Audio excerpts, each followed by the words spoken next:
Australian knock out a high-level Japanese player. So I'll just get Fire Rider on the line and see if anyone else has jumped in. Let's hit the unmute and the undeafen. Okay, Fiery, we are on. We are on, Fiery. You there? Fuck, I couldn't find my mic button, the mute button. There we are. Fire Rider is on. We'll now have his own little picture popping up in the stream. How are you going? I am worn out just doing a lot of catch up after her gen and everything. Yeah, it takes a lot It's out of been you more than when a you're in week, I'm charge. still way worn out. You interested in playing games still? Or just, like, mentally drained still?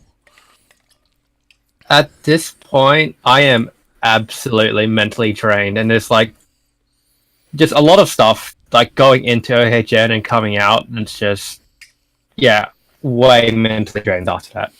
Yeah, see, I've actually come out a little bit invigorated. It's kind of funny because I've been wanting to play fighting games, and Marvel vs. Capcom Infinite has just come out, and I played that and I hit buttons yesterday with a couple of people, including Giggles, who's been going in on the game, and, well, frankly, I've been playing a lot of Vampire Savior as well, and I'm having a lot of fun playing Vampire Savior again. That's my review of Marvel Infinite for the moment. See, the thing about Vampire Saver is that, like, in the New South Wales chat, we actually recently brought up playing Vampire Savior. Good, do it. Perform the unholy ritual to summon Sketch at all your events. I'm still a tiny bit upset I missed out on getting it when it was on the PS Plus. Ah, yes. That's okay, it's worth the investment anyway. After all, we're not getting more Darkstalkers because that port sold terribly. Hey!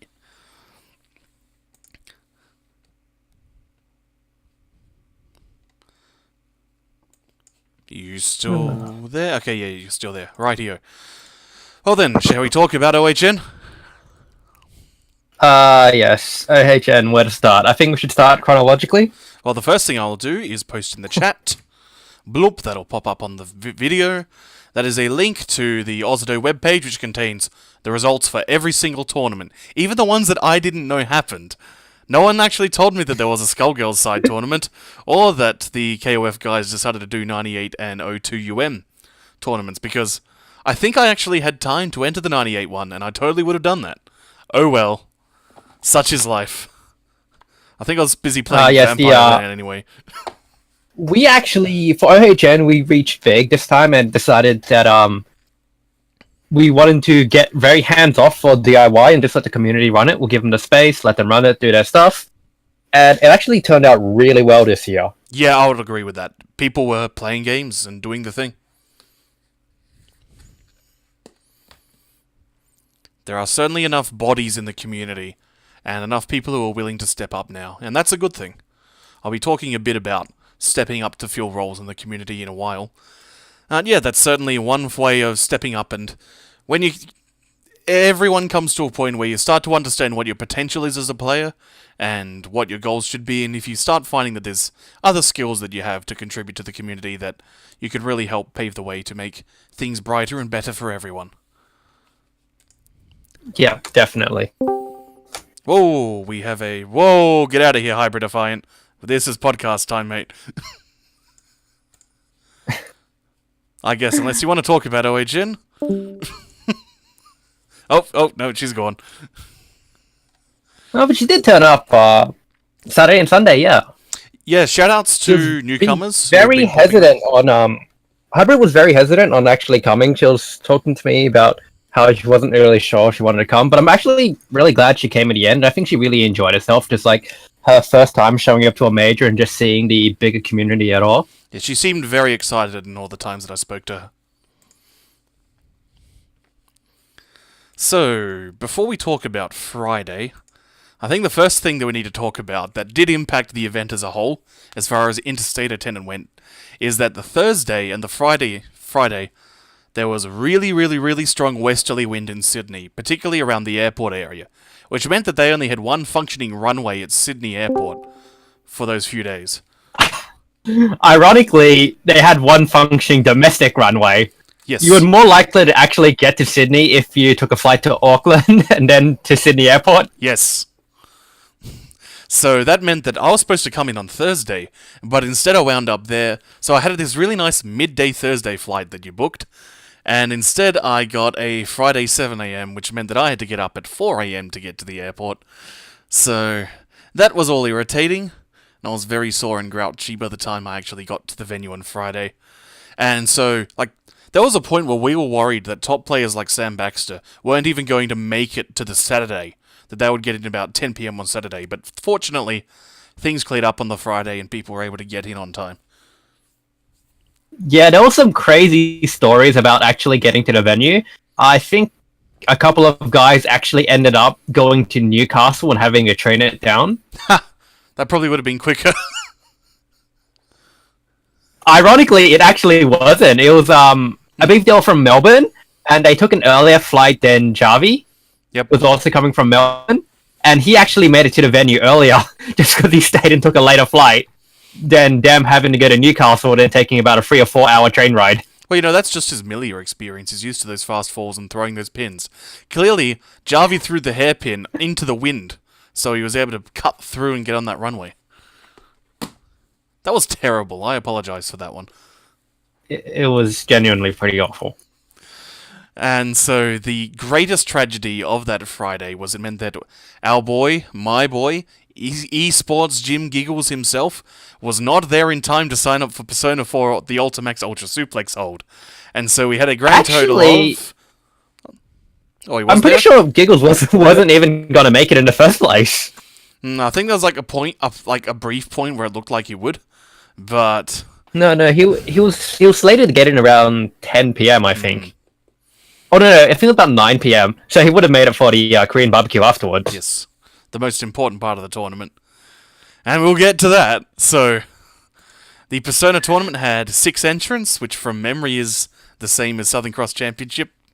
So since that's 2 majors in a row with under 8, I think it's safe to say that Persona 4 is dead at this point, and it's time to move on, accept the loss. The game had a surprising bit of life in Australia, considering it's a game which was pretty much screwed from the get-go due to the regional lockout by Atlas and the, 18-month delay before it actually came out for vanilla. That completely killed any sort of momentum the game was going to have. But every time we ran Persona, some people would come out of the woodwork and bother to enter, and they would still get exposed by Nerk's Shadow Labrys every tournament, including this one, though at least there was no Nerk, no Giggles in Grand Final. It was New South Wales, who loves the games the most, and it was Kyokugen and Mr. Kimball. Dr. Kimball? Dr. Kimball. Yeah, Dr. Kimball. And the biggest problem is that we had a booking for dinner at 8:30, wasn't it?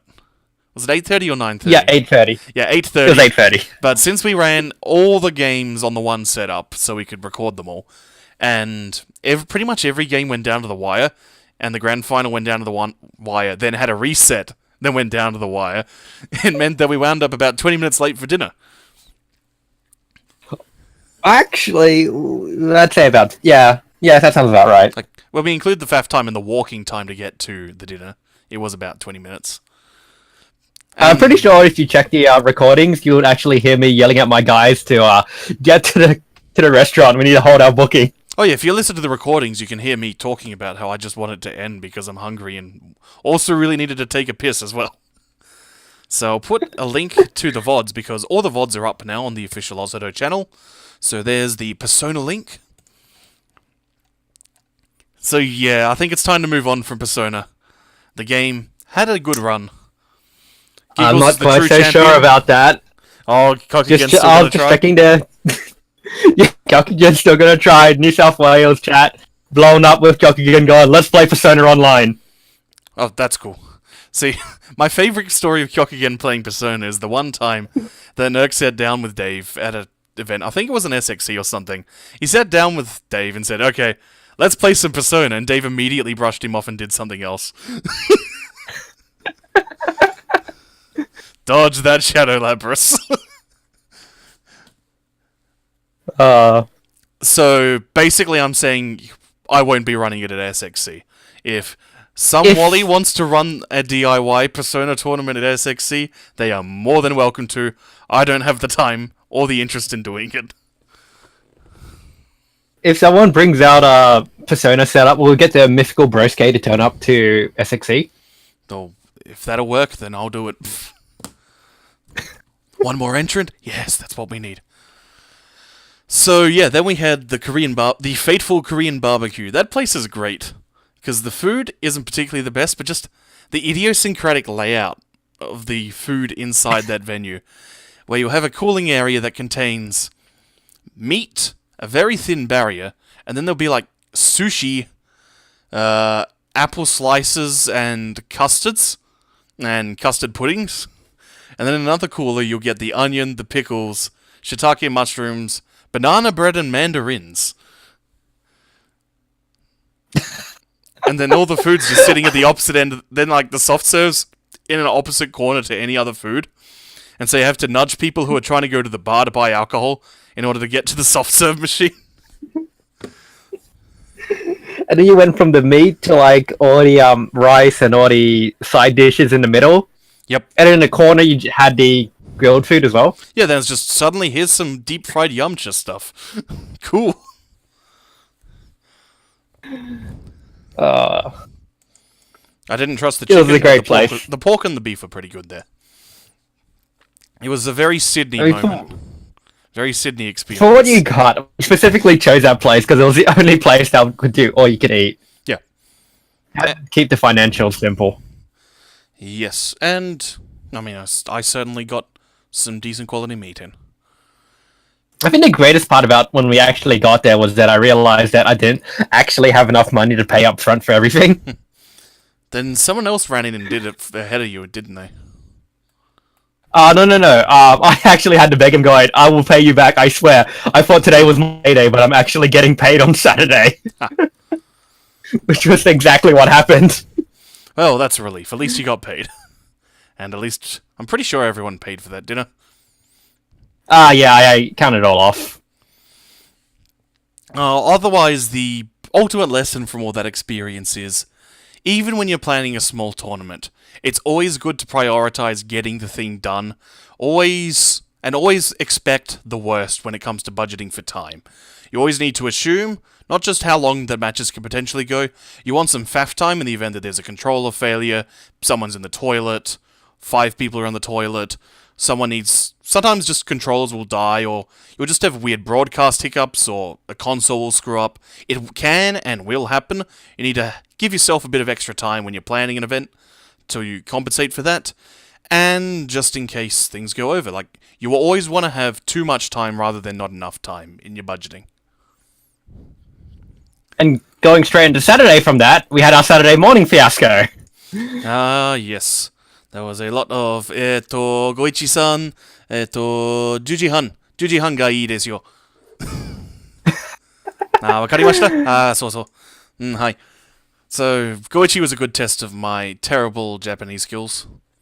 And I mostly was able to communicate all the things I needed to get across as a TO to him. Yes, for the people who didn't know, we actually did not have power for the first 1 hour. We got power literally the second we were scheduled to start Guilty Gear. Well, we got it a little bit before Guilty Gear, I think, so wasn't it an 11 a.m. Yeah, maybe about start?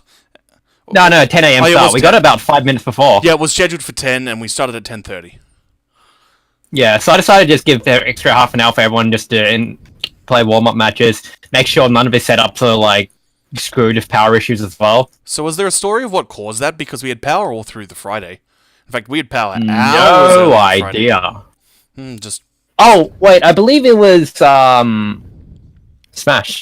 Well, the GameCube it might have been Smash. Smash did not actually have all of their setups set up on Friday. It looked like it, but that's just because of the crowd. Yep. They were hiding the empty tables and everything, so I think that might have overloaded that our little section. That makes sense. Those CRTs can be a bit of a jerk. And those Nintendo GameCubes, man, most powerful console to ever exist. Strong stuff. Anything else I want to say from the Friday? I think I'll just mention now that the venue itself seemed to be just about the right amount of space.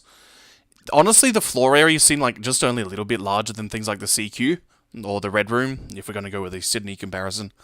Oh, no. The Red Room is way smaller. I'm not sure if you weren't at the last year's, but this one measured in about 875 square meters, while our last one was about 670. All right, so Red Room isn't even. I think it's not even 500. Yeah. It's been a while, so my memory's a bit shaky. But like, it seemed just the right amount of space that we had room to move around in, potential room for more people in the event that we have a bigger year next year. But there was enough ventilation that things didn't really sting me out. And I didn't catch any convention plague, and they provided tons of water, which was great. I was well hydrated the whole time. The water. We actually had to run out and buy water cups from Woolworths just across the street. Yes, I recall. Because initially they only had glass, and when we saw it, we were just like, yeah, nah, that's not going anywhere near. Yeah, but I mean, certainly Victorian events at the CQ always use glasses, but they would tend to look at you a bit angrily if you moved away from the bar area with the glass. But plus, like, paper cups, that was a very good decision and probably a very worthwhile investment. The whole, like, $20 it would have cost. Yeah, we cleaned out the shelves completely. It was great. So anyone planning a party on that weekend? No drinks for you. Guys, drink straight from the bottle. Strong plans. What else do I have? So, Friday was actually the time I got the most Dragon Ball FighterZ experience in. And, of course, that was a weekend which had the beta testing, so lots of people got to do lots of things. If you follow Ando, the Queensland Faust player, or Pen Ninja, the Perth tech guy, I mean, it's best to describe Pen Ninja as a Perth tech guy at this point. They both went in pretty hard on finding tech. As far as just an experience of hitting buttons, the game feels pretty good. Did you play any DB? No, I actually did not get to play any DB at all. That's fair enough. There was a lot to do at OHN and we were pretty busy. I mean, that's why I just went, okay, this is the only chance I'm going to get to play it, and there wasn't a gigantic lineup throughout the weekend, but there were pretty much always people filling up all the setups, usually with one or two behind, just watching and talking. So the interest was certainly there. The default button layout for arcade sticks was atrocious, and I would not use that layout, but hey, that's what happens when you're using a gamepad layout on an arcade stick. So, if I can describe it how I would have input it is like Marvel vs. Capcom 3, so have light, medium, and heavy, where your punch buttons are in Street Fighter. Then where your Street Fighter kick buttons are, you would have special, assist 1, assist 2. How it was instead done was a bit more like a Persona layout, I guess. So you had light and medium as light punch and medium punch. Then light kick and heavy kick. I mean, light kick and medium kick were the special and the heavy button, but special was light kick, and medium kick was heavy, so that's a bit counterintuitive, because it's not the same strength on both rows. Then, your heavy punch and heavy kick were two macro buttons, and your assist buttons were L1 and L2, which are all the way over on the right. So it was never very comfortable for your hand. Was there any way to rebind it? Oh, no. Ooh, but that sounded like a lot of fun. So yeah, just a bit of this is an awkward thing, and it made it a bit tricky to actually explain stuff to people, since the positions are a bit unintuitive. But it got to the point where I was able to just point to which combinations, since at least all the macros did line up as just plain cardinal directions rather than diagonals.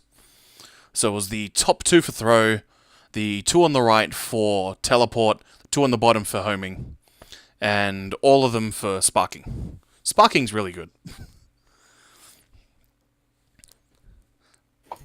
I mean, sparking's basically a Dengeki trump card, as far as what it does to your buttons. I want to say I wish I knew what you were talking about, but no, that's unfortunate. I just did not have any time to even watch Dragon.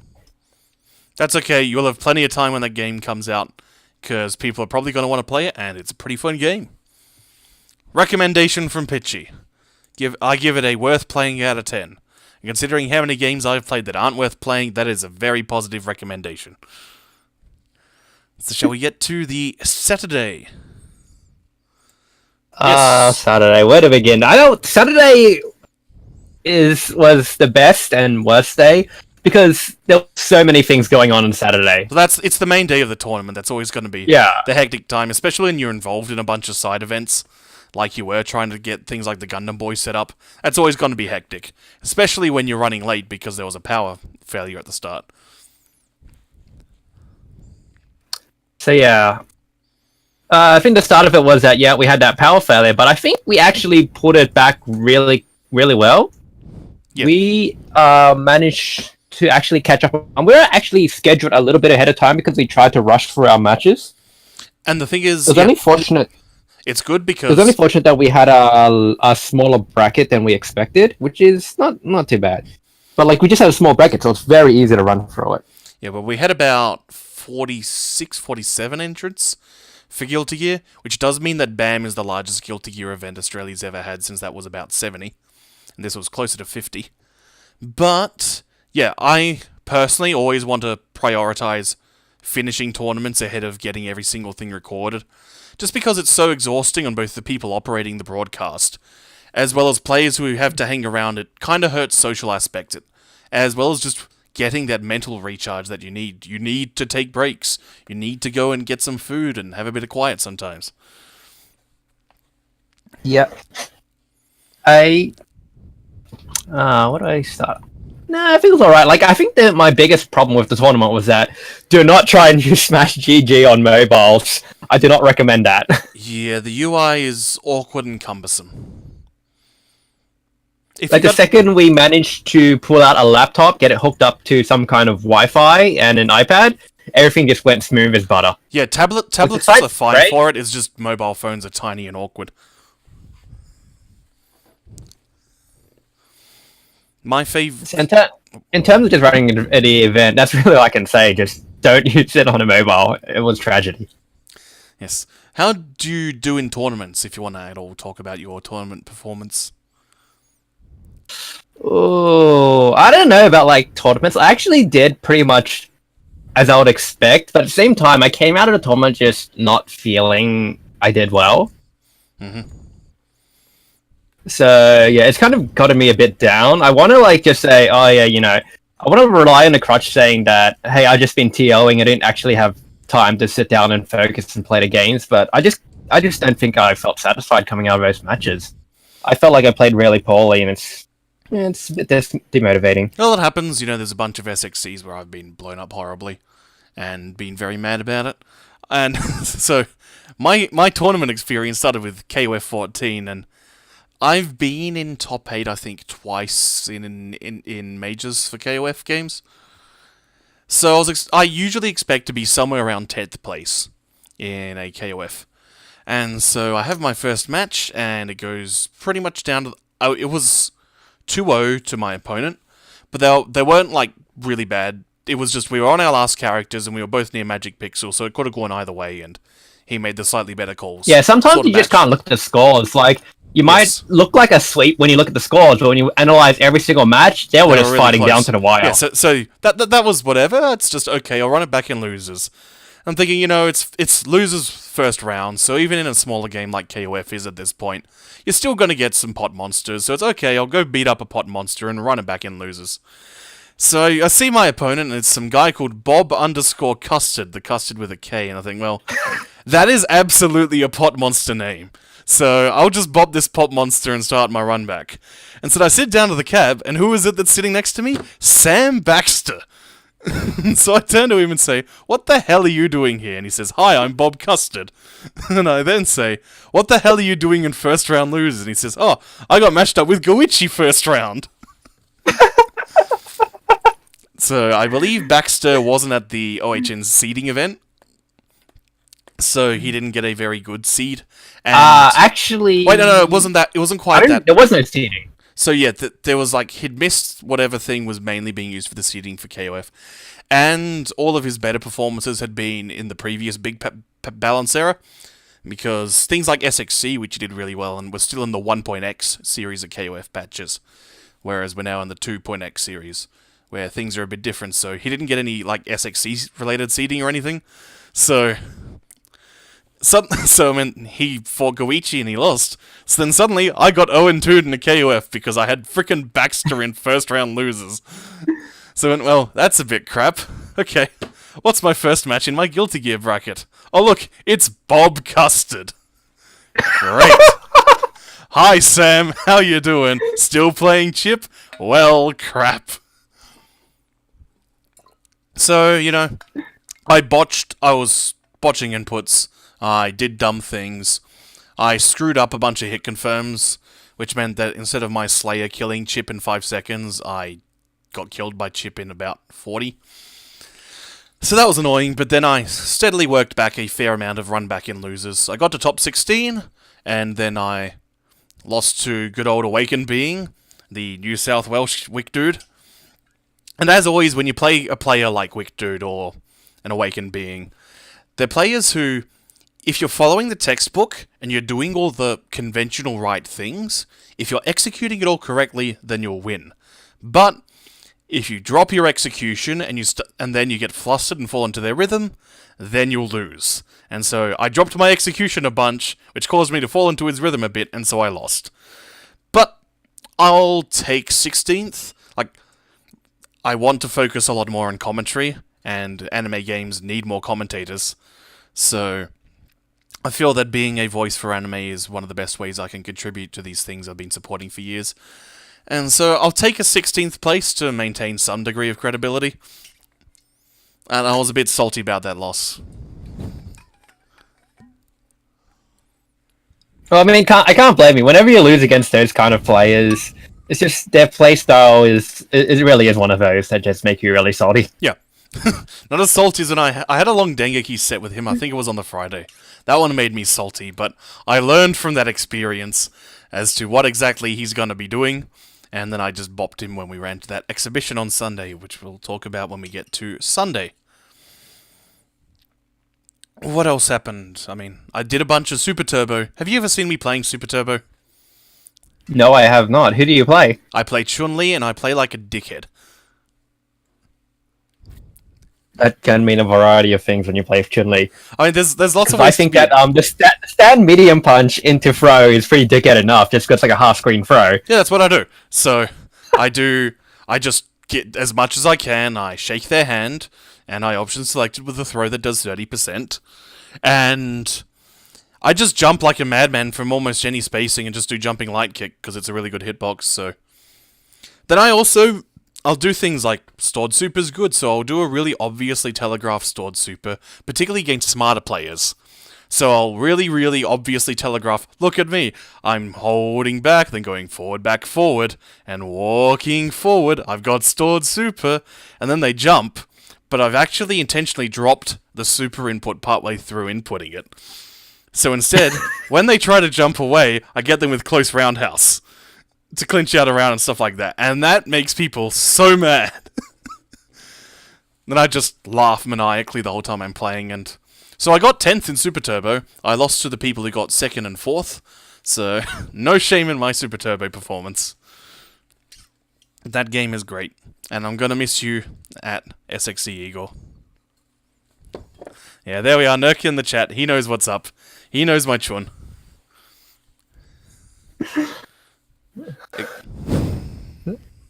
I think Super Turbo is one of those games that everyone needs to at least play once. Yeah, you can learn a lot about yourself, about fighting games, and about life by playing a bunch of Street Fighter 2.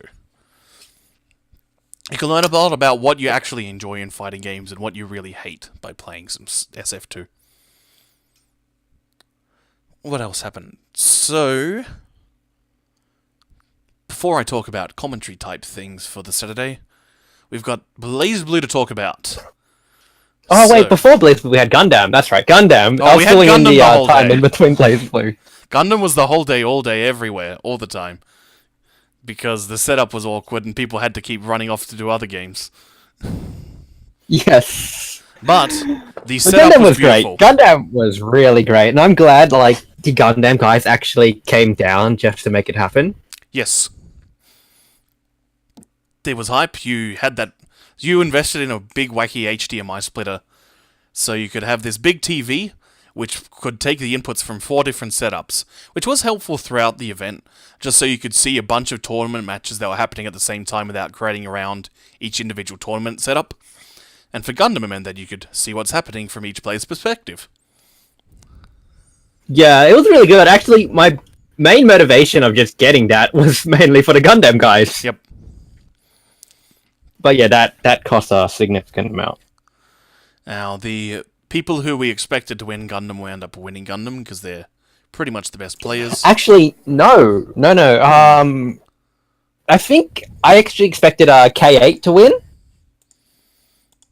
Which you might not know him. He's also known as Rice from New South Wales. I think he's generally considered to be one of the best players in Australia for Gundam, and he actually wound up coming third. Forte, who's actually really good too, he wound up coming second, and I think Oh yeah, Forte Sin basically Steve. carried his team. Yeah, Sin and Steve were... In particular, Sin, I think, is the one who's considered the best player.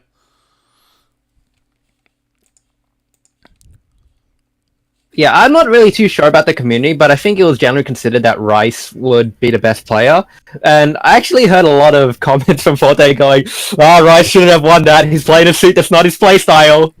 So, yeah, Gundam is a very neutral-heavy game, where it's we've talked about it before. It's a very neutral-heavy game where you can control space, control the pace of the game, especially defined by the characters you pick. Yeah, I'm trying to remember. There was one guy who was playing Ep.10, who's basically the balls-to-the-wall rushdown character. And there were a lot of criticisms from Forte of, he's playing Ep.10, but he really needs to move away from that. Because it's 2-min max. Yeah, that was Rice. That was him. That was Rice. Yeah, that was the... We were hearing it all weekend. That was the pick that Forte wasn't a big fan of throughout the weekend. And hey, who knows what the future holds for Gundam. Hopefully... Well, I mean, I can say right now, if we can get some people to come down and bring Gundam, we can provide the area for it to happen at SXE. Yeah, you hear that, Forte? I hope you're listening. We just add a little dash of you, and then we'll make it happen. It's easy. Just a hint of just Forte. Hook up 4. Just, oh god, setting up Gundam every single time. Well, it's really tiring, but the game is so satisfying to make it worth it. Well, that's what happens when you commit yourself to a game. It's always going to be a bit tiring, but rewarding when you see people having fun and exploring a game, which is what we're here to do. So then, after all that rigmarole, we had Blaze Blue Central Fiction 2.0. And there's a couple of stories that came out of this tournament, because, I mean, going in, and I wanted to do a pre-show, but of course, Thursday was a blow-up, so I couldn't come over there and do a Thursday pre-show. I was going to predict Giggles. I'm sure you were probably going to predict Giggles. Everyone was going to predict Giggles would win the tournament. And he did. I was feeling myself coming into this tournament. I'm going, yeah, I'm feeling pretty good about this. I reckon I can take Giggles. No. Yeah, no. No. The true hero of New South Wales was, in fact, the legendary Wollongong's very own Prods. Put Giggles into losers with the Susanoo. Oh, Prod. Story of Prod. He lost his voice on Friday. Yes. So he had to channel his good vibes somewhere. And those good vibes had to defeat Giggles. Apparently they did. I mean, I will mention, we talked about this a few times on the commentary and the like when talking about New South Wales Blaze Blue. What is very good about that game in your state is that there's basically a weapon triangle going on where it's like you, Awakened Being, and... Who's the other one? Runus. Yeah. You all can beat one person and lose to the other. And so, while that does lead to a bit of a status quo, it means that on the day where someone actually beats both of the other people in that triangle, then you know that you're really starting to step up your game. See, the thing about that is that Prods is the secret fourth member. He has beaten every single one of us at a random point. He's the true final boss, so that means New South Wales has its true 4 heavenly kings, and one of them will betray the other 3 and become the true demon king. There were so many things that come out of the Blaze Blue tournament. I think we had Ferry playing Stylish Jin. Oh yeah, so Ferry, for some reason you allowed Stylish mode in tournament, and Stylish mode you're very limited in your options. Obviously, because like you have an attack button, a special move button, etc. But there are, due to the way that the game does its auto combos when you're in stylish mode, you often wind up with really janky option selects. Like I remember there was a couple of versions where stylish Vulcanheim There was a Japanese stylish mode Vulcanine player who was like 25th Dan, and just destroying people in the arcades because Vulcanine basically option selected everything if you push the right button. So it's like, if you jumped, he would go do Wolf B. If you did barrier, he would do command grab. If you tried to jab, it would do Wolf A or something like that. It was something like that, so just the auto combo button option selected all of your defensive approaches. So yeah, like, stylish characters, and especially since Jin's got a DP and they're like, yeah, I can totally see Fairy blowing people up with that. When we talk about stylish characters, we have to also remember the stylish Kakaro at Evo. Oh yeah. Oh, when you have a one-button DP. It's like, But yeah, really playing Persona. Most of BlazBlue went as expected, except Jarvie actually performed really well. Yeah, he did better than I expected, because his Makoto's never really done anything special that I can recall.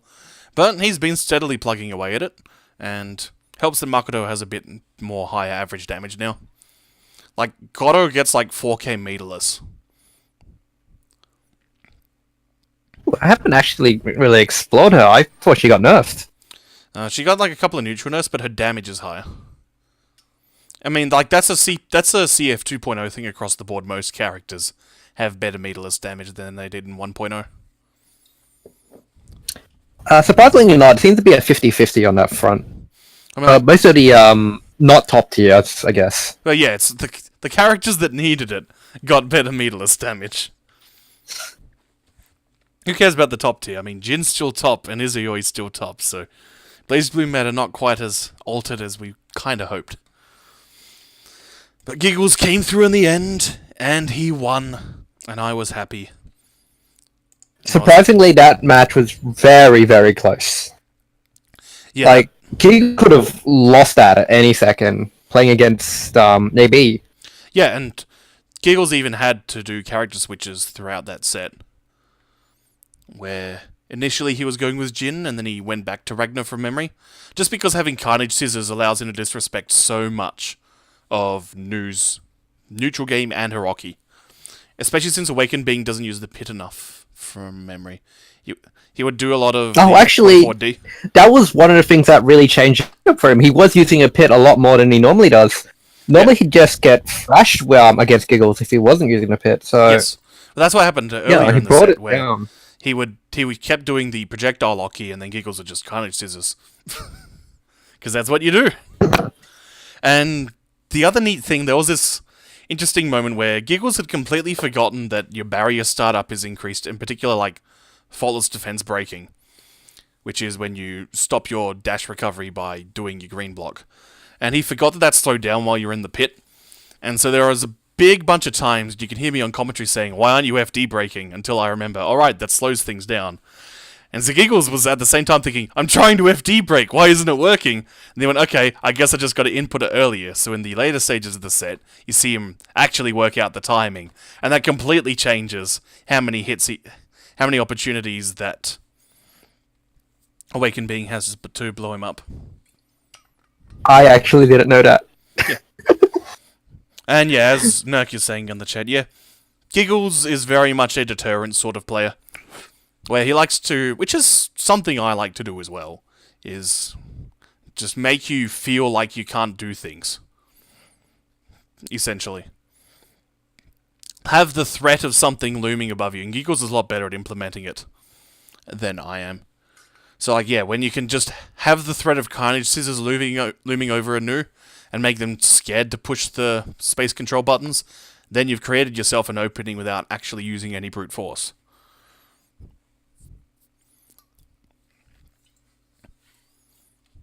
So Giggles won. Apart from that, BlazBlue pretty much turned out as expected. I don't think there was any more upsets apart from not Dave plowing through the brackets as well. Ah, yes, the fake Kyokugen. So Kyokugen was caught up in something. It might have been KOF or Super Turbo. I think He just didn't want to play, I think. He entered BlazBlue at the start, and in the lead up to OHN, he just started feeling not keen, so... on the day, Seraph was just begging me, going, alright, let me enter his cock again. And I just let him go with it. Yep. And he ran a train on some fools. Much like a Nurk in the qualifiers, Nurk entered as Bugrit to try and trick people into thinking that our favourite boy was back. But no, it was just the wolf.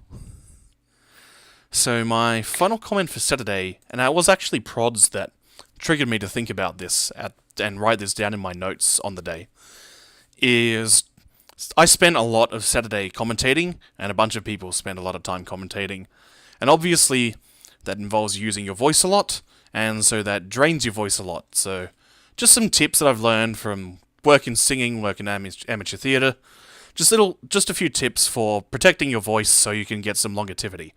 The first is, of course, if you don't know how to speak through your diaphragm, speak through your diaphragm.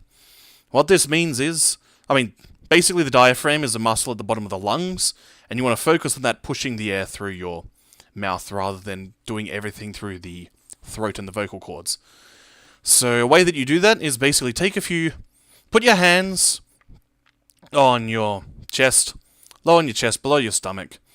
Just spend a few time doing some slow, steady breaths. Get a good feel for where the air's moving through, and shift your hands accordingly. Get a hand of just getting a feel of breathing in and out a few times. So you've got a sense of where your diaphragm is and push from there when you speak. It takes a bit of conscious thought early on to get into the swing of it, but it is a very good habit to maintain because it saves a lot of effort on your throat. The second thing is, spend as much time not talking as you do talking. So if you know that you're going to have to spend about 4 hours talking, then as much as you can, you need to find 4 hours of time through that day where you're not talking. So it might mean that when you're going out for lunch or something, just be a bit more quiet for the moment. Cool things down. So you saw there's a lot of times where I wasn't really talking to people, and I kind of regret not having some conversations with some people, but I know that it's necessary if I want to be able to talk at all the next day.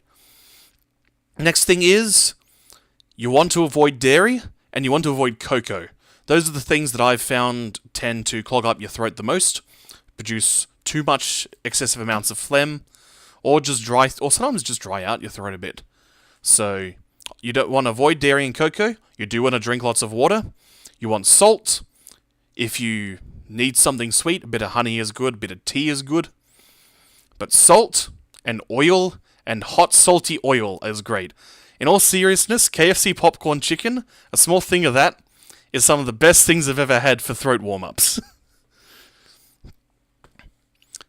So, that's about it. I felt my throat was really shot when I woke up on Sunday morning. And unfortunately I have sleep apnea, so that certainly doesn't help. But I kept calm and I used a ton of salt gargles, so I just mixed up a bunch of salt and some bicarb soda and gargled the crap out of that before I got to the venue on Sunday, and that got me through the day. So, those are my hot tips for the day on maintaining your voice through an event. Shall we talk about Sunday?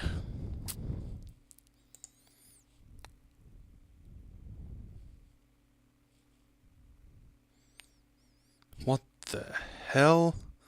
UFC World is liking my tweet, which is me tweeting out this podcast.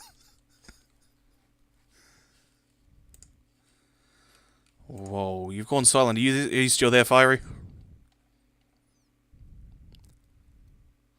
Fiery? Whoops! I had my mic on mute. I was talking to myself for a second. I was a bit concerned that you disappeared.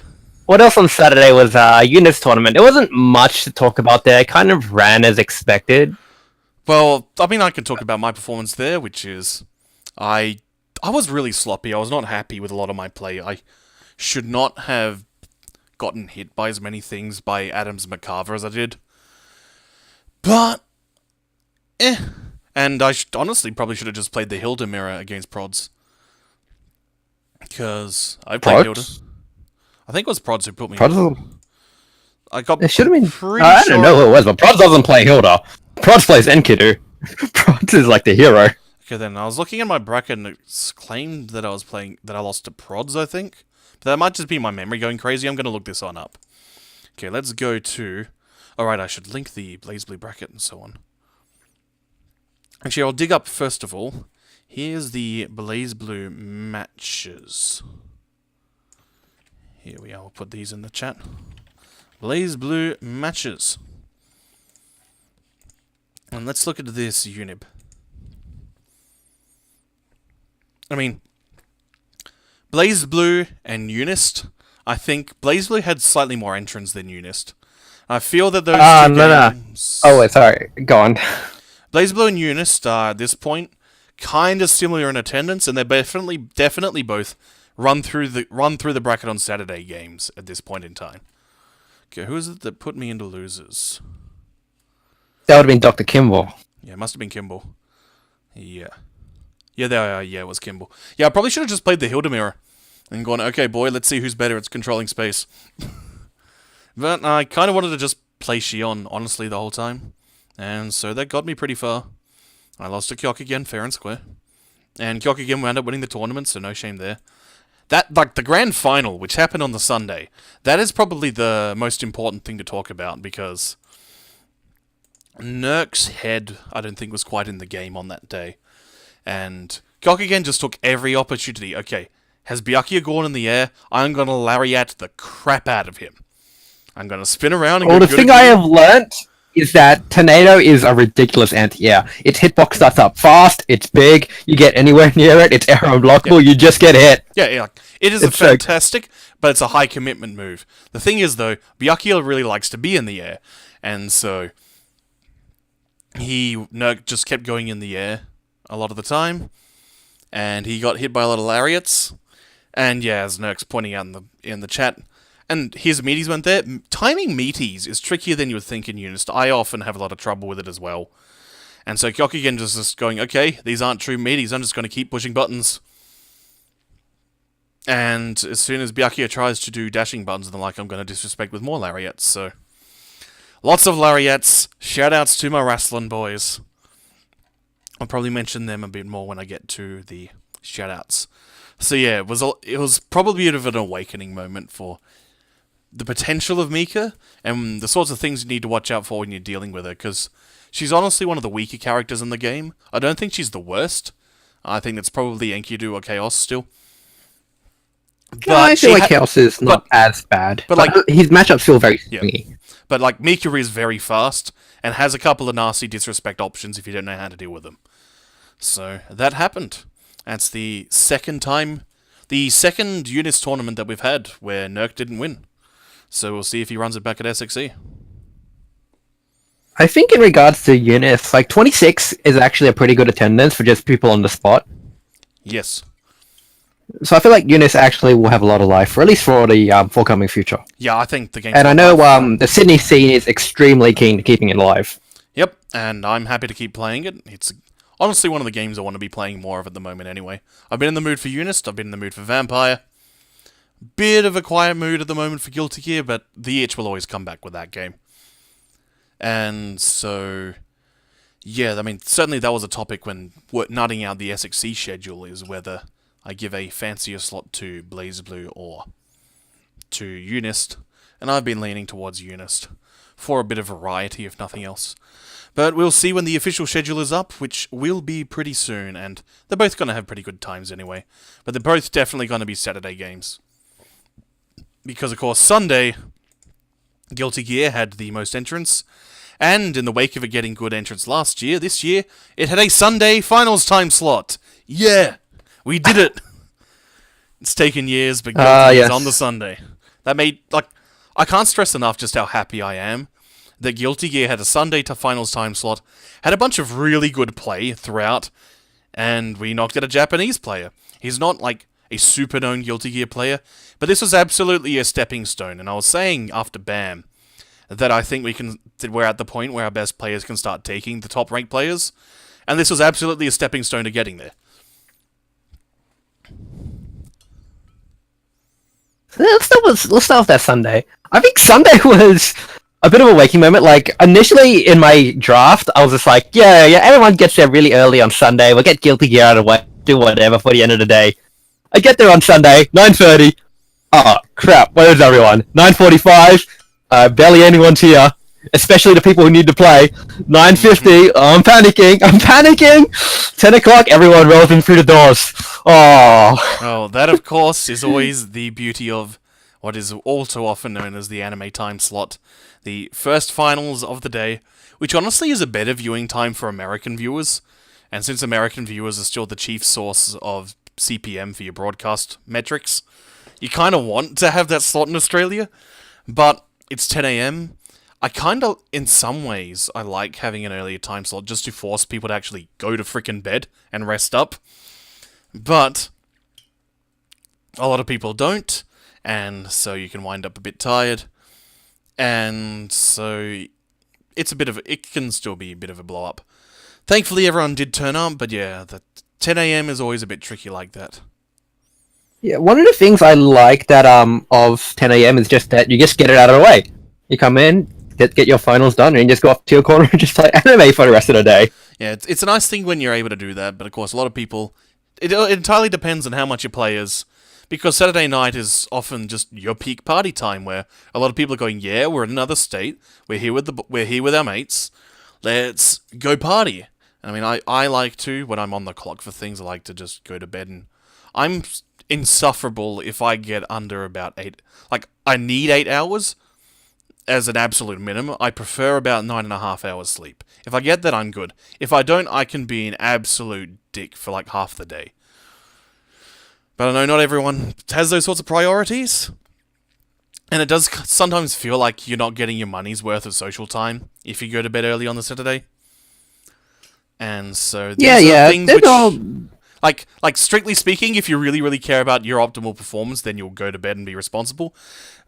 But in a way, when you're running an event that is as much a party as it is a competitive sporting event, then you need to factor in that people are going to want to stay up and party for a bit and need to sleep in a bit more. It's always a bit of a conundrum. Yep. That's definitely one of the things I'll be looking at in the future. But yeah, I don't really disagree. I think like maybe 12 p.m. is probably a better slot. I mean, the 12 to 2s are the very nice spots to have your fighting game finals, but you make do with what you got when there's a lot of events going on. And the best way to deal with it is to just rock up to events more, boost those numbers so you get considered to be a more important event for your local scene. And then you get a more better priority time slot. And yeah, shoutouts to Runus' dad's earplugs for saving Nurk from my apnea. Apologies, there's not much I can do about that, because back problems force me to sleep flat on my back, and that's when I snore.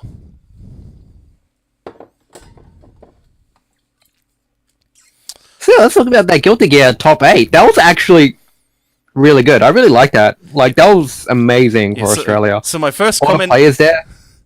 My first comment is a bit of synchronicity. Shoutouts to CM for reading into that recently.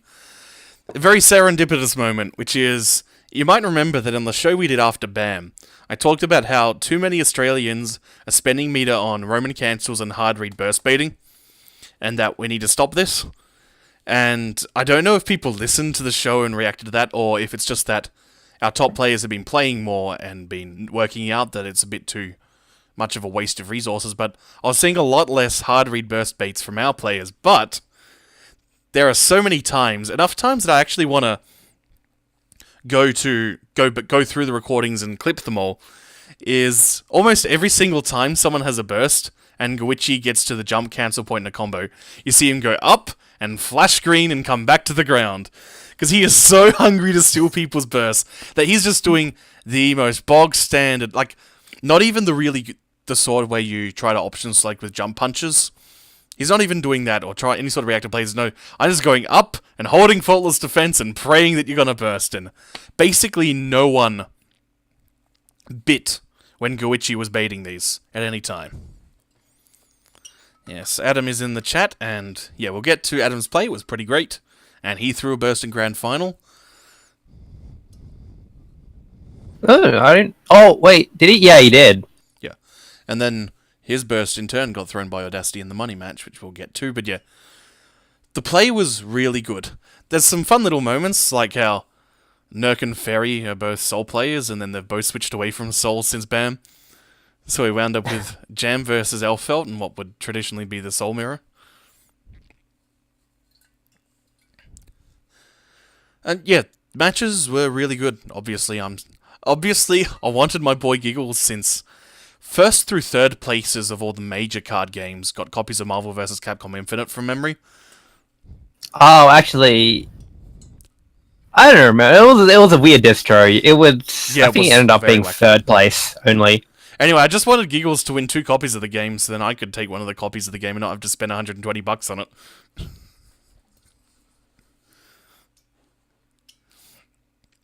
That's actually a fair point. Like, Marvel copy prices are crazy, but yeah, he didn't get third.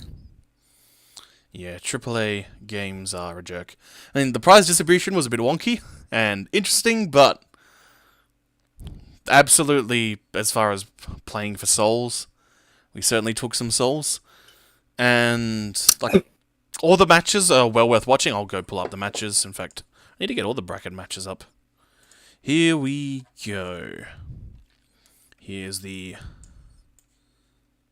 plonk, plonk. There we are. Let's look at that bracket again. Where is it? Coming up. No, I don't want the Unis brackets anymore. Guilty Gear, Guilty Gear. There we are. Oh, that's right. Awakened Being was in top 8. Ah, yes. Because yes, I on the didn't Saturday kill him. night, we were talking about... Wait, not Saturday, Friday night. When we were taking Javi back, because Javi was staying with me, we were just talking about how all the brackets and how, like, there's no way Julius is going to get top 8. They're like, it's going to destroy, like, the anime scene if someone like AB is allowed to make top 8. No, it's okay because he's Wick Dude. And Wick Dude usually makes top 8. So, like, yeah, again, it's, in some ways, it's a testament to just how tournaments work. Where tournaments are about shorter sets. It's about how many types of players can you quickly deal with. It's about how much knowledge do you have going into the tournament, and how quickly can you make very rapid adjustments, is what is part of the core skills that tournaments test. Whereas longer sets are about how well can you condition people, how well can you adapt to conditioning, and how well can you nut out a matchup over the course of a longer set, which is in itself a very different sort of dialogue. But tournaments are about just how broad is your general knowledge, and how quickly can you deal with weird stuff that happens. And so players like Awakened Being, they're always going to have a certain sort of explosive potential, especially in a game like Guilty Gear, where explosive potential is magnified by just the way the damage and momentum swings are. And he's playing Ramlethal, so that's a character where if you guessed wrong that one time, you get pushed in the corner, and you got one mix-up to deal with, and if you guessed wrong on that mix-up, it could be dead.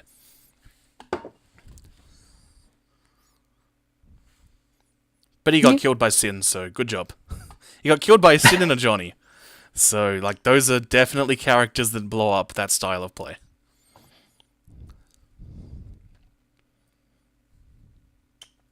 So what else happened on Sunday? Like, this is what you expect. Like, it was good matches all the way up until Audacity versus Goichi. What do we talk about that? Well, I mean, I've talked about the great. Goichi burst baits. Also, one of the signs that indicates that Goichi isn't a super hard Guilty Gear vet is that he had a lot of trouble adjusting to the Johnny-specific combo route in order to get his knockdowns. And that cost him a lot of momentum throughout both of the sets. It's kind of funny that Goichi only got...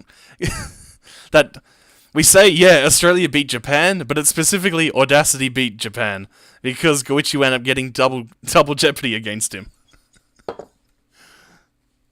You can't call it double jeopardy when you're that late in the bracket. I mean, yeah, it is late in the bracket, so you can't really complain, but it's kind of funny.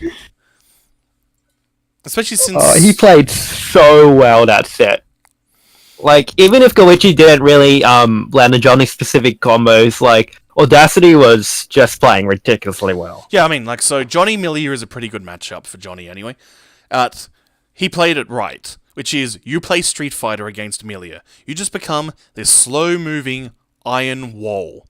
This fortress that just footsies people and pokes people and makes it absolute hell for Millier to get in. Especially since Mistfinder can be an anti-air fireball that defeats Hairpin. So there's a couple of times where you see things like a level 3 Mistfinder, because he's just, okay, Koichi's gonna try and Hairpin and jump in at this point, so I'm just gonna preempt with a level 3 Mistfinder. Bloop! There goes half your life in a knockdown. It wasn't even a Mistfinder. I think it was one point where he just landed, I think it was just a Zwei mix-up, and then it went into 50%. That was... Yep. Oh, that's a tough matchup.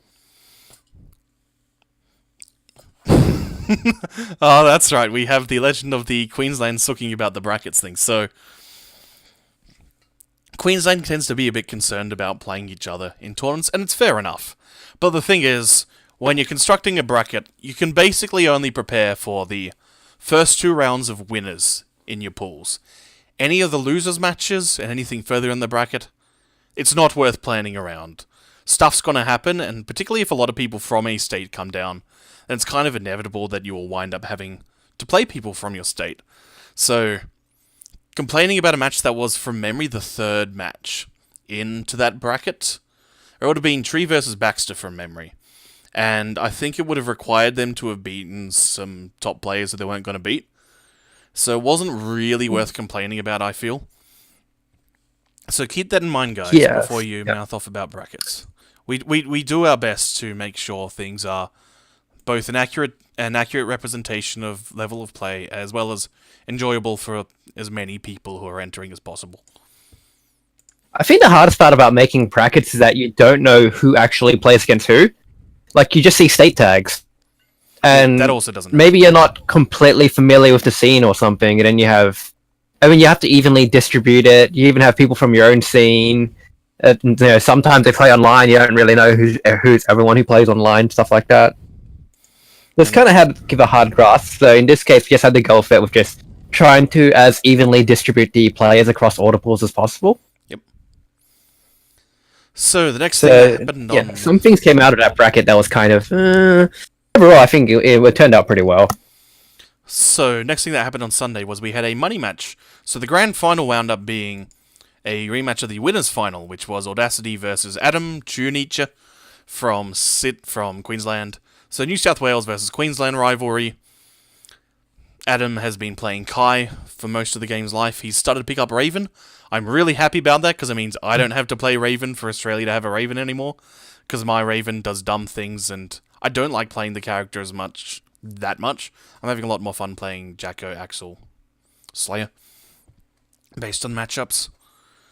And then we got a run back of it, because there was a money match planned between these two as undoubtedly the best players in the States, and at the moment I feel they're the best players in the country. And then there was a big first to 5 money match where there was hundreds and hundreds of dollars on each side and side bets. The best thing about this is that we had a way to keep making noise and keep getting attention on Guilty Gear during Injustice. So they were making a bit of noise, and then most of our boys were just making ridiculous noise as that match was getting more and more tense. And then crazy things like throwing a burst to clinch out the match itself happened. Good times, very entertaining. I think the best part was the comments afterwards that I've gotten were things such as, "You guys are blocking so much instead." Like, everyone was crowding around so much they couldn't actually go watch Injustice, and some people just round up walking past my big TV and just standing there and just watching the rest of that Guilty Gear. It was great. Have you got the VODs up? Because I presume that one's just on your YouTube channel. Yes, that's actually on the Ozhadou channel. It should be anime exhibition matches. It's just like the whole cart of all the stuff. Oh, here we are. I had it timestamped in there. Yeah, here we are. Done. There it is. Yes, we have remarks that Yuki and Sentinel should travel more. And yeah, they should. I like Yuki. Yuki's a cool dude. Good bloke, that guy. The next thing, so the other thing that, I don't know if it was just Adam and company playing heels, but I do want to make a bit of a comment about when you're in a money match, and it's off of the main stage. When it's on the main stage, obviously it's the tournament organizers and the stage organizers' responsibility to make sure things are good, but when you're in a money match, it's always going to be tense, and it's always going to be stressful, and there's always going to be a huge amount of noise, especially if there's a lot of money riding on it, because people want to do everything they can to make sure they win their money. So the heckling is going to be even more intense than in tournament. A lot of the time, there's going to be a lot. In some ways, there's going to be a lot more stress, but also since it's not on the main area, you're probably not going to have optimal setup. You might not have decent noise cancelling headphones. You might not have the most comfortable seating, and you just got to deal with that stuff. Learning how to deal with additional forms of stress and external influences is a very important part of any sport, and you just got to hold that sometimes. I've played tournament matches where I've been on a stream stage at places like Melbourne and had people heckling me, and you just got to deal with it, and learning to do so can make you a much stronger player, as it can help you keep calm in those stressful situations. I think people should have sympathy for me. I was sitting next to Sieg. That guy was popping off hard. He was half the venue. Yeah, that noise. So shout outs to Sieg. Wonderful. Being really loud, being really hype. Yeah, it was great. So, what were the other exhibitions we had? So then was the Unist finals, and we've already talked about them pretty much. Then we did the Dengeki thing, I believe. Oh, hang on. There was Blaze Blue. Okay, I know it was a blow-up, but there was Blaze Blue. Oh yeah, there was apparently... I played a first to 5 against Giggles. It ended up being like a 5-1. I did. You I ended up allegedly being a played Blaze 5-1. Blue. I allegedly played Blaze Blue. Now, I hope you've learned a lot about what you need to work on for that set. I'm trying to remember what was happening during that set. I think that's when I was playing a bunch of Vampire Savior. Yeah, I believe it was, but I actually felt like that set is a lot closer than the scores looked. There was just a lot of times where I could have actually, brought it down to maybe a 5-3 or something if I didn't choke and just do dumb stuff. Like, Giggles for sure also was just dropping things, but I think I played at a far worse level than I normally do. So, I don't know, I'm a bit upset about that, but it gave me a lot of insights on what I should improve on for next time. And then what happened afterwards just, I don't even want to talk about it. That was just like Giggles versus Runus. Giggles my versus Runus' S. I think we're done with this conversation. I presume Giggles won by a lot? Yes. Good. Did Giggles... I'm not sure. I kept telling Runus whenever he asked me who Giggles was playing, because the gimmick was they were both supposed to pick up a character they didn't know how to play, and then just both go in blind and see what happens. So Runus kept asking me who Giggles was playing, and so I kept telling him Susanoo. Not sure if he bought the lies, but yeah, good job. Giggles is without a doubt the best Blaze Blue player in Australia. So Dengeki. Oh, Dengeki. So the bet was Team Jarvie. So it was New South Wales. Originally, the bet was that I was going to buy either Jarvie was going to buy Team New South Wales dinner, or I was going to buy Team Everyone, like $10 hot links. Yep. But this was scheduled for Friday night, and it kept getting pushed back and back and back until we decided to just do it after dinner on Sunday. Yep.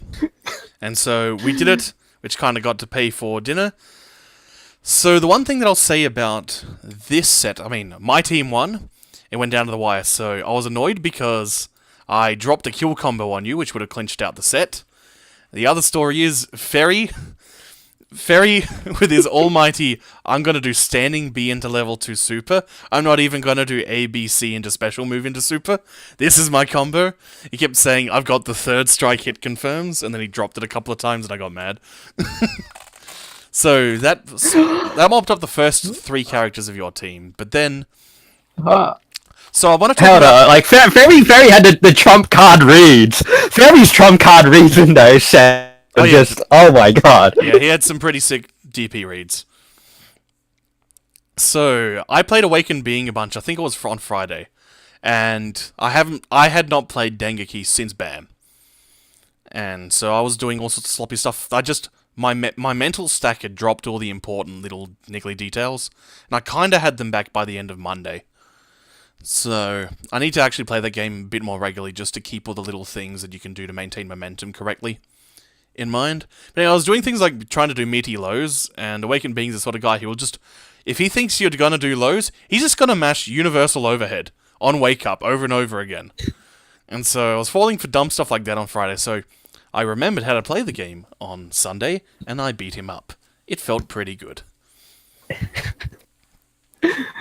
Oh, Dengeki. Sitting down on Sunday was the first time I played Dengeki since spam. Yep. That was terrible. But then, on Monday, since I wound up being stuck in New South Wales for an extra day, we did get to play, me and Jarvi got to play a bunch. And first thing that we thought that we would do some sort of match involving Team Anime TOs versus some other sort of team in Dengeki. I think what we should do is do that at SXC if we can. Do Team Anime Dengeki TO, so me and Jarvi versus a 6-man of other people team, and see how that goes. I think that would be the right amount of handicap that we could maybe make something out of this. Do that as a gimmick. The other thing that I liked was there was some point late, I think it was when we were at dinner on Monday night, that Jarvi said, this game's actually pretty good. Because, you and Jarvi have been making jokes about Dengeki, but I think it was because I was playing with you and I was doing the push block option selects, I was doing the offensive option selects, and playing a bit more of the neutral and the throw game, that I think that was the first time that Jarvi really clicked on, hey, this game has a really interesting shimmy game, and interesting because a lot of how you open people up in Dengeki is built around establishing rhythms and then using staggers to blow up things like the push block option select. Because you can option select throw tech with push block, but it loses to staggers. And so it was then there was, okay, now I'm starting to get how the flow of this game actually works. And, I have a draft sitting somewhere on my hard drive. Because I made about half of a match analysis video when I was watching a lot of Neo Zeong matches, who's the number one Kirino player. Just because I want to talk about, the game has a lot of really interesting, good old-fashioned conditioning going on in that game. And that's why a lot of the Melty Blood gods and the like Jin and Goichi and so on were playing a lot of Dengeki quite seriously for real in Japan for a number of years. Because the game actually rewards a lot of good old-fashioned play. Yeah. What I did on Monday... I'm not really sure. I don't believe you. I don't believe those words out from Jarvi's mouth. The second we got back on Sunday night, right after tearing down OHN... You were just doing Match Invincible Runbu Super. And... Well, that's, I think, the first time either of you had actually really played some Rentaro. Because Rentaro is top tier for a reason. He's got Bandit Bringer, and he's got Stun Dipper, and they're plus.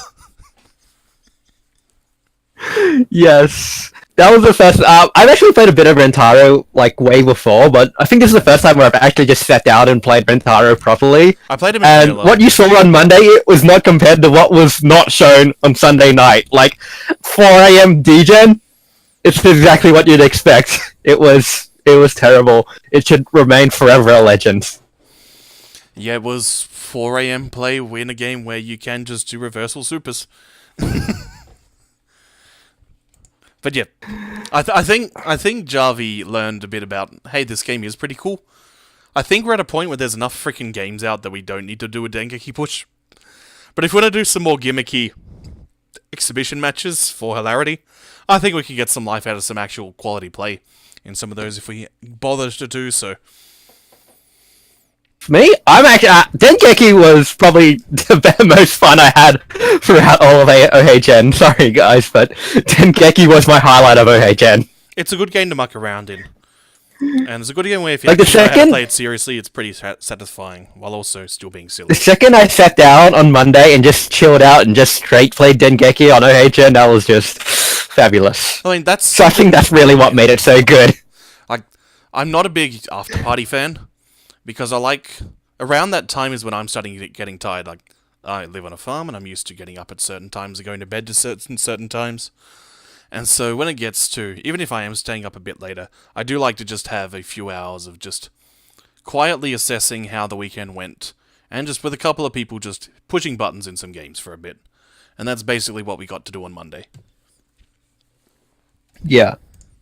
The talk of pushing buttons in games, Death Cargo.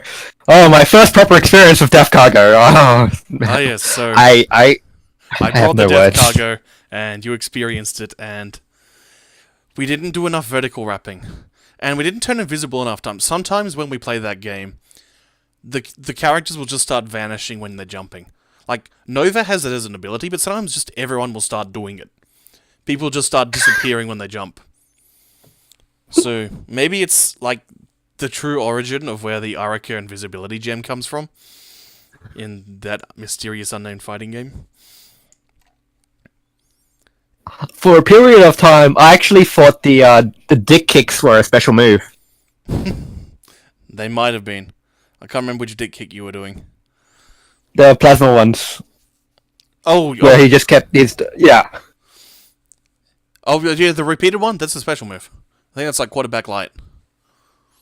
Yeah, but when it glitches out and it's still kicking, I kept walking into Nut going, it's gonna hit him, right? Nah. No. Nothing was happening. Oh, okay, it was silly. It's Death Cargo. It does whatever it feels like. We didn't even get to fight... Oh, wait, no, we did fight the Grottas. The Macabre babies, where they're top tier.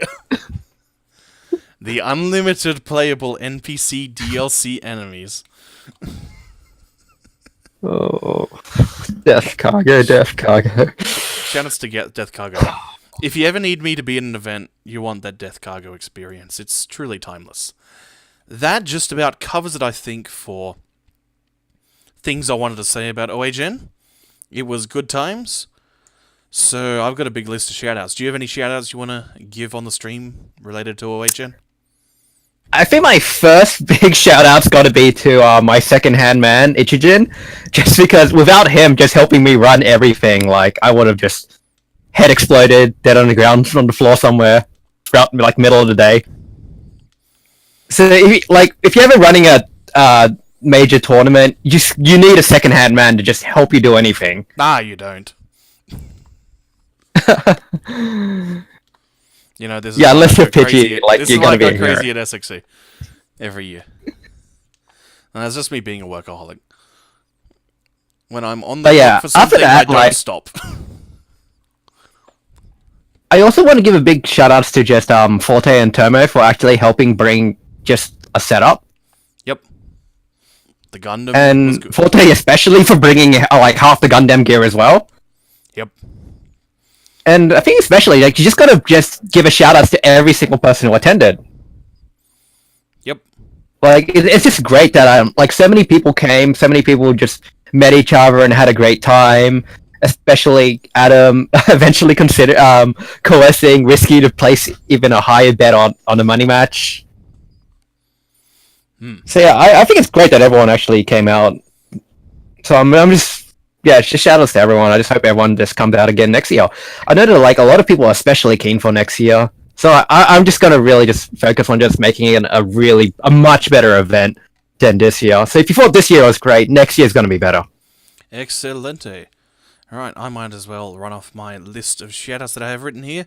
Apologies, because I like to give as many unique, dedicated ones as I can, just so people feel a bit special about hearing their name. So, here's what I have here. First of all, whoever paid for my flights. I'm not sure if that was you, I'm not sure if that was other people in the community. Thank you so much for letting me go to an event. I'm at a point where I want to focus more on commentary and the like, because we need that representation. We got the players who can prove that we deserve to be up there, and we need people who can explain what it is that makes these games so great. So it doesn't just become a mess of, yeah, the thing happened. I mean, I could criticize and go over my commentary all day, but I've got to take those steps forward, and thank you very much for allowing me to help contribute to OHN. Runus, you housed me and drove me all over the weekend. Thank you very much for that. It was very good to have an actual bed to sleep on. Thank you to you, Fiery, for everything that you did, for getting the space that we had, because we had pretty good positions in the venue. Having mountains of tech, and I have written here for seeing me in Dengeki. Shoutouts to Nurk and Giggles for years and years of friendship, and allowing me to live vicariously through their victories. Audacity, thank you for proving that we can matter on an international level. Thank you to Adam for proving that there's more than one potential killer in Australia, and for actually winning the tournament. Shoutouts to Jarvi for inspirational stoicism in and out of the tournament. Jarvi is pretty much always cool as a clam. Very little phases him, it's great. Thank you to Forte and the Gundam crowd for repping Gundam and helping support additional variety of games. Thank you to Kyok again for calling out everything Nerk did. Byakuya sucks, what a geek. Thank you to Zeeg. Zeeg, big shoutouts to you for your interest in commentary as well. I hope that your losses, particularly in Eunice, didn't break your will too hard this time. I remember that time you died pretty hard mentally after losing a bunch of Eunice games. Also, funny thing, so you're pretty great as a color guy, and I don't think I conveyed it well enough to you, but I actually wanted you to go in pretty hard on color commentary whenever I was with you, but since I'm fairly forceful and tend to dictate the pace of how the commentary's going, I think you got caught up in my rhythm of trying to keep it a bit cleaner when I actually wanted you to get a bit more dirty and rough. Like, not necessarily lots of swears, but I wanted more color out of you. So, being able to maintain a personality regardless of who you're working with is something to work on. Thank you to Awakened Being for not bringing the gotcha force I have written here, because finding a CRT to actually play that on would have been a bit hectic. Also, thank you, because I actually got really pretty darn salty about losing to you in Guilty Gear, and it's really put me in the mood to actually be playing more fighting games. So, thank you for that. Shoutouts to Bob Custard, aka Sam Baxter, for gatekeeping me in half of my tournament brackets. Good to see you've got renewed vigor and passion for the sport after your announcement of retiring last year. Also, thank you for winning Injustice 2 and for giving me the in-depth interview that I wanted to talk about for Injustice 2. So, you know, on the show I've been saying I want to pick apart someone's brain about Injustice 2 for a while. I bagged Sam shortly before Injustice Finals and said, "Hey, how are you finding this game?" And he said, "It's a NetherRealms game. How do you think I feel about it?" And also, you know how you feel about NetherRealms games. What do you think the game's like? So, I presume it is still a terrible game. Shoutouts to Sammy for holding down Tasmania. I'm sad that we only got to share like 3 sentences. Hopefully I'll be able to go to Tassie FighterCon next year. Hybrid Defiant, and any newbie that I got to speak to. I actually wanted to have a bit more of a personal one-on-one conversation with everyone, but I wound up pretty busy for most of the time since I spent a lot of time helping you with the stream or doing commentary. And so the bits when I was not doing those, I just wanted to hit buttons at Vampire or Super Turbo or something.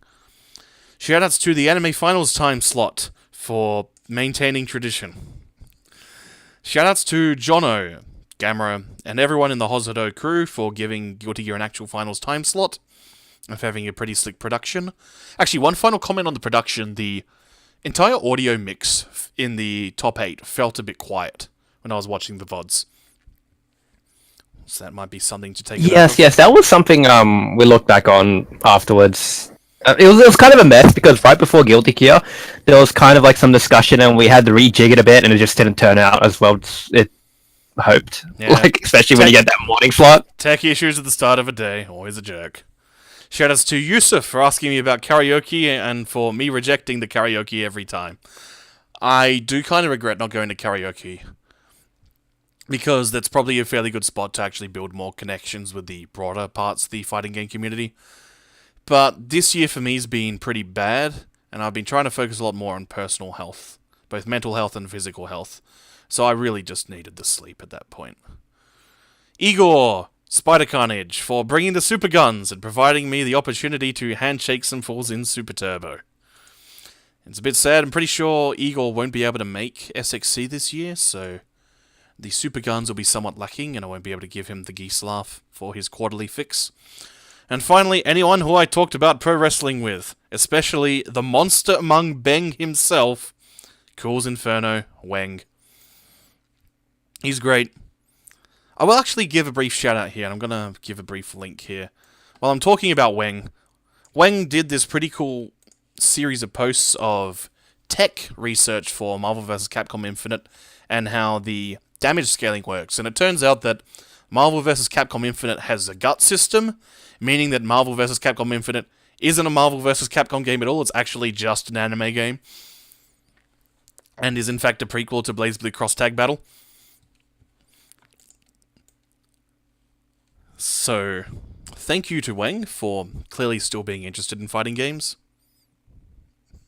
Oh, Alrighty. Okay, Prods, I'll just quickly go through the rest of my Actually, no. I won't do my announcements for SXE, etc. now. Prods has asked me for my thoughts on Braun Strowman versus Brock Lesnar from WWE Raw No Mercy. You ready for my wrestling thoughts, Fiery? Oh no. Do you know anything about Oh wrestling? yes. Do you know what pro wrestling No, is? I know absolutely nothing. Okay. Yeah, I only know of pro wrestling, and I only know of WWE SmackDown on the PS1. Okay, so basically, pro wrestling is a comic that's published in Weekly Shonen Jump, and it's about people in a competitive sport where you win if you pin someone for 3 seconds. So, Braun Strowman versus Brock Lesnar. That match was a pretty gigantic letdown, and it's funny because on paper, the match should work. It was a Paul Heyman match, where two big dudes just do their big finishing moves over and over again until they're over. The problem, and it's basically the exact same match that Brock Lesnar had with Samoa Joe earlier in the year. The difference is, Samoa Joe has been in the business for like 15 years, and he has genuine martial arts experience. So he knows how to put together a good professional wrestling match. With an opponent where it's tense, and it's tough, and it's bloody, and it's violent, but it's also a good fake sporting match. Braun Strowman is very, very new to the business in general, and he's got no actual combat sports experience, so he cannot put together a pro wrestling match, and he got booked in a pro wrestling match. And so they were doing moves in the middle of the ring, nice and clean, and that's not what you want to see. What you want to see with Braun Strowman versus Brock Lesnar is this big dude in Brock Lesnar, who's this very grizzled, seasoned veteran. He's this tough dude. He's been a UFC World Heavyweight Champion. You want to see him know how to tear someone apart. And Braun Strowman, he's basically a monster from a kaiju movie. He's this big, cumbersome thing. He moves like Combat LeVee, if I use a Super Robot anime reference, where he's got all the acceleration and top speed in the world, but no handling. He does not know how to turn. He builds up a head of steam, he barrels towards something, and either he kills the crap out of the thing when he contacts it, or he misses and he dies, and that's his one spot in every match. So what this match needed to be was two big dudes having a fight. Like this absolute slobber knocker brawl. They just hit each other and hit each other. They punch. They chop each other. They slam each other into tables. So, you have a bunch of security guards or a ref or something. Try to pull them away at some point. And they just beat the crap out of some extra refs. Like that Undertaker Shawn Michaels match. The one that sets up the Hell in a Cell match, where it's like Shawn Michaels keeps running away and trying to tricking the Undertaker into hitting the refs by accident and knocking them out cold. So the Undertaker gets so mad he starts picking up the refs and throwing them at Shawn Michaels. We needed stuff like that. Just this big dude hitting the crap out of the other big dude and this big bloody mess. Instead, we just got a professional wrestling match with a guy who doesn't know how to really put together professional wrestling. That's why that match didn't work. That tag team match, though, was super great. And once again, Antonio Cesaro is one of the best men in the company, and you should put approximately half of the company's belts. Basically, the way the belt distribution that company needs to be is that Cesaro has all the belts on Raw, and Rusev has all the belts on SmackDown, and then they just fight each other forever. And then Asuka has all the other belts, because she's female Goldberg and she's awesome, and one of the greatest turnarounds in a career I've ever seen. So that's it for my wrestle talk for the moment. I actually want to do... So my current goals as far as this show and podcasting is going is that I need to buy... I'm not happy with my audio mix at all. So I want to actually invest... I've been starting to budget to get an actual audio mixer and some decent XLR microphones. And I want to have enough actual microphones that I can do some more local podcasting and do some talk. It might be some pro wrestling talk with some mates. Also just a bunch of film and animation discussion, because I've got a bunch of topics I've lined up. And I just need better local recording to get that all in place. Finally, SXC. Let's turn off this pic.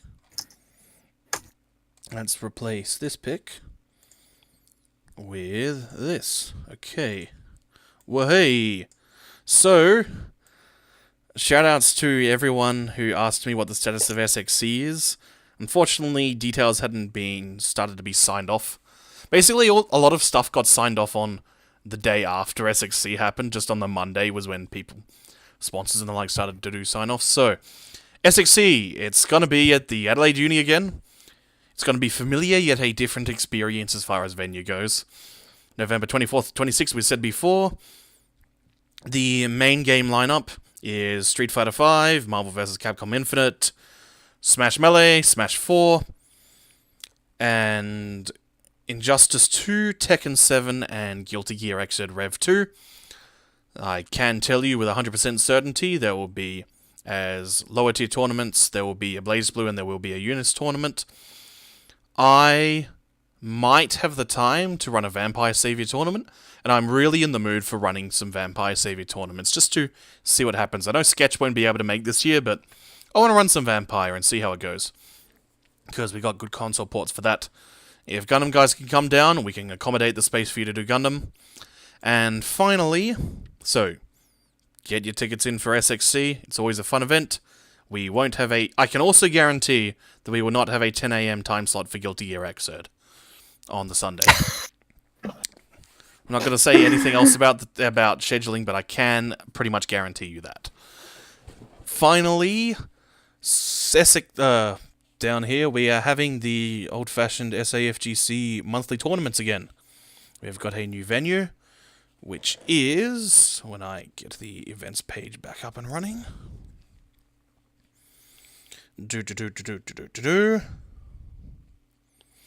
There we are.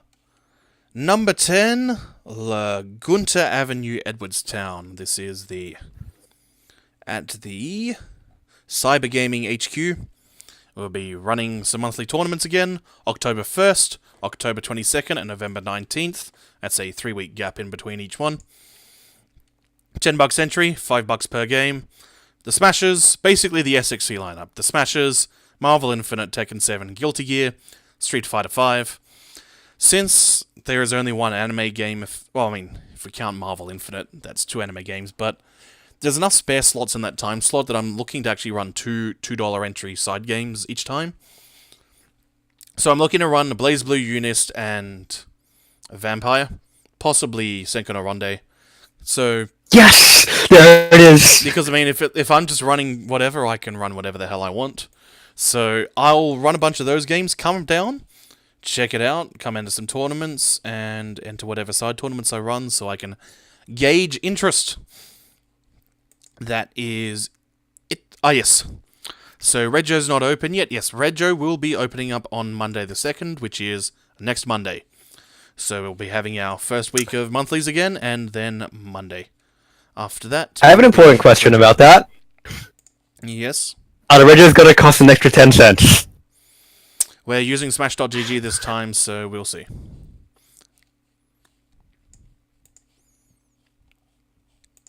I think that was a good story from last year's SXC. Javi trying to avoid the Javi dodging the 10 charges. cent tax? Oh. That's why you know he's a scumbag who plays Milia and Jacko. Alright, you got any final events to bring up? Or shoutouts, or any sort of plugs? In regards to events, I think for Sydney, our last event of the year is actually going to be the coming YSB. That's going to be October 28th. So, yeah, all the standard details. I don't actually know what the game lineup is going to be. It's probably going to be some sort of Gundam. I'm looking to run some kind of Gundam. But I think this YSB is mostly going to be focused on GG and Unist. Cool. So, yeah, October 28th, the last YSB of the year. Yeah, other than that, I've got nothing. I've already booked my ticket. Booked my tickets to SXC. Have you booked the tickets to go to the Miku concert as well? How did you know? Or are you actually going to the Miku concert? I don't know. Like, I gotta check. I was very tempted to. Because that's in like 2 days' time. So. Is it? I thought it was next week. Oh no. I guess not then. I thought it was like next week. Because if you were down this weekend, then I'd say, hey, we should hang out. You can watch the football with me. Yeah, watch the Crows in the grand final. Yeah, nah. Bloody awesome, mate.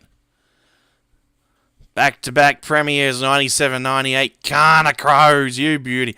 Thanks for listening, everyone. We'll be back to the regular schedule, so we should be on, at the very least, in 2 weeks' time, on the Tuesday. Back to a normal. Unless I wind up acquiring more equipment and wrangle some nerds to talk about film and things. In the meantime, thanks for listening. We'll talk to you again after a while.